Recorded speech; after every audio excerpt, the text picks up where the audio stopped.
Hello, ladies. So I received a number of questions with regard whether I do respect the source text 100%. So my translation should completely mirror what is there in the source text, or that as long as I am an Arabic speaker and I can manipulate the text and be have sort of freedom to do whatever I can do in the text and to embed that text completely in the target culture, so we don't see any references to the source text and no one can tell whether or not this is translated.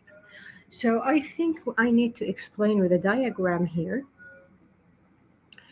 Let's suppose that I have here what we're gonna call the source text that you are going to translate.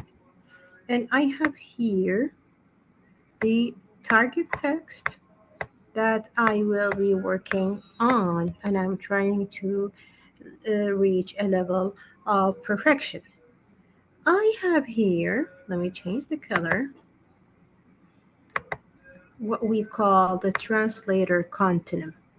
So I have here a sort of line in which the translator must choose where to be 100% faithful to the source text.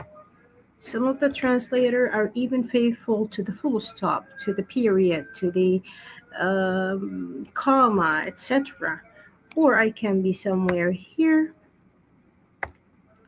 closer to the source text, etc. Or uh, on the other hand, at the other end of the continuum, I can be uh, completely faithful to the target language, which is Arabic, to the target culture.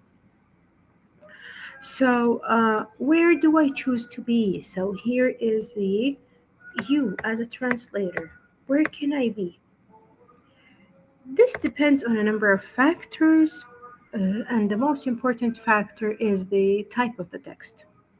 So suppose that you are going to translate a literature text, for instance, a novel. Of course, 100% sure that you can get closer to the target text as much as possible to try to convey the beauty of the literary text, which was there in the source text, by embedding it completely and immersing it within the target culture. And in this way, I got many questions. So do I keep the names as they are, or do I translate them? So for instance, John, I change it to Ahmed, for instance.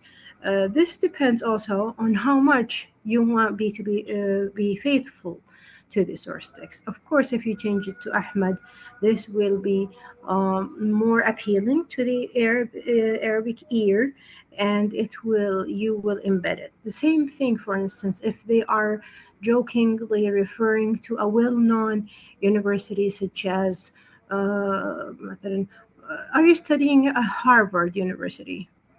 Okay, you can change it by saying وانت تدرس مثلا في البترول والمعادن. These are complete immersion, and usually this is suitable here for the literary texts. When we are translating scientific text, we usually get closer to the source text. So as for science, we get closer. Of course, you do not need to be too much stuck with the source text, neither too much stuck to the target text. You need to find your place here based on your evaluation, on the understanding. Your translation should sound correct in the target language.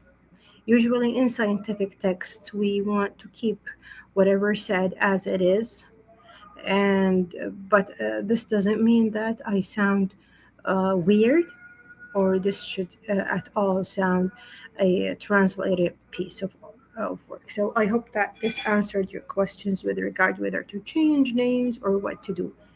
You need to decide where you should be here with along this continuum, as you can see, And you need also to take into consideration important factors related to the type of your translated text.